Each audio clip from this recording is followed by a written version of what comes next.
Students, hopefully all of you are fine. This is your biology lecture, chapter number 8, nutrition. आज हम new chapter start करेंगे. The name of our new chapter is nutrition. इस chapter के अंदर हम nutrients के बारे में पढ़ेंगे, न्यूट्रिशन के बारे में पढ़ेंगे, इसके साथ साथ minerals, vitamins and digestive system of human beings को डिटेल में स्टडी करेंगे. The first topic is nutrition. सबसे पहले हम अंडरस्टैंड करेंगे कि न्यूट्रिशन किस चीज़ को बोलते हैं. ऐसा प्रोसेस जिसके अंदर हम फूड को ऑब्टेन करते हैं, प्रिपेयर करवाते हैं, मींस तैयार करवाते हैं या जज़ब करवाते हैं या फिर उससे एनर्जी हासिल करते हैं फॉर ग्रोथ. ऐसे प्रोसेस को हम न्यूट्रिशन बोलते हैं. अगर न्यूट्रिशन की डेफिनेशन को राइट डाउन करना हो तो इस तरीके से लिख सकते हैं: the process in which food is obtained और prepared, absorbed and converted into body substances for growth and energy is called nutrition. The next term is nutrients. Nutrients are the elements and compounds that an organism obtains and uses for energy or for the synthesis of new material. Nutrients ऐसे elements और compounds को बोलते हैं जो कि एक living organism जो है वो इस्तेमाल करता है एनर्जी हासिल करने के लिए और इसके साथ साथ न्यू मटेरियल्स को सिंथेसाइज करवाने के लिए. The next term is autotrophic organism. Autotrophic organism ऐसे लिविंग ऑर्गेनिज़म्स को बोलते हैं जो अपनी फूड खुद प्रिपेयर करवाते हैं. जैसे कि बेस्ट एग्जांपल है हमारे पास प्लांट्स. प्लांट्स जो हैं, पौधे जो हैं, वो अपनी खुराक खुद प्रोड्यूस करते हैं, इसलिए इन्हें ऑटोट्रॉफिक ऑर्गेनिज़म्स कहा जाता है.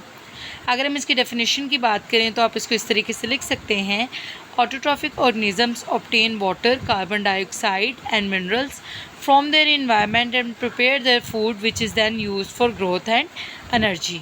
नेक्स्ट टर्म है हमारे पास हेट्रोट्रॉफिक ऑर्गेनिजम्स.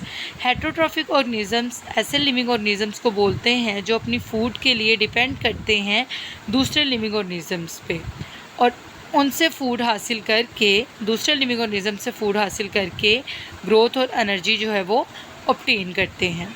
सो स्टूडेंट्स यहाँ पर एक इंटरेस्टिंग इन्फॉर्मेशन है, उसको पढ़ लेते हैं. Every organism needs food for growth and energy and to function normally. हर लिविंग ऑर्गेनिज़म को फूड रिक्वायर होता है अपनी ग्रोथ के लिए और एनर्जी के लिए, और साथ साथ जो बॉडी के फंक्शंस हैं उनको नॉर्मली परफॉर्म करने के लिए. तो फूड जो है वो एक बहुत एसेंशियल एलिमेंट है हर लिविंग ऑर्गेनिज़म की लाइफ में. The next topic is mineral nutrition in plants.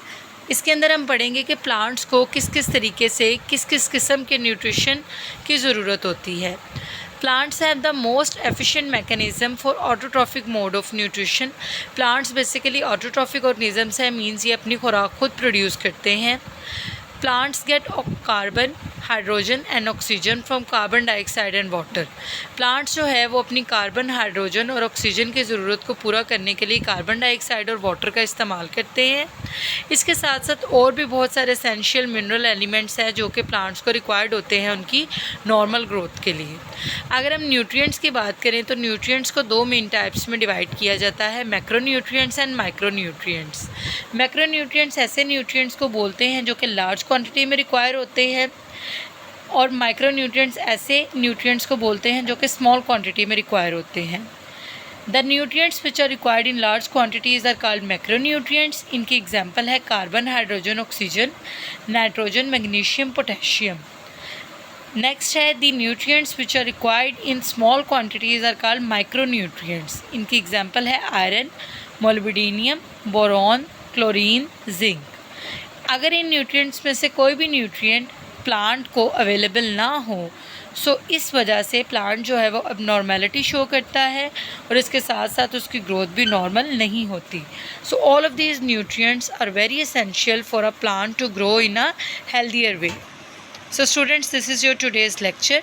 आपने इन दोनों टॉपिक्स को अच्छे से याद करना है और इसके साथ साथ उसको राइट डाउन करना है. ओके जी, अल्लाह हाफिज़.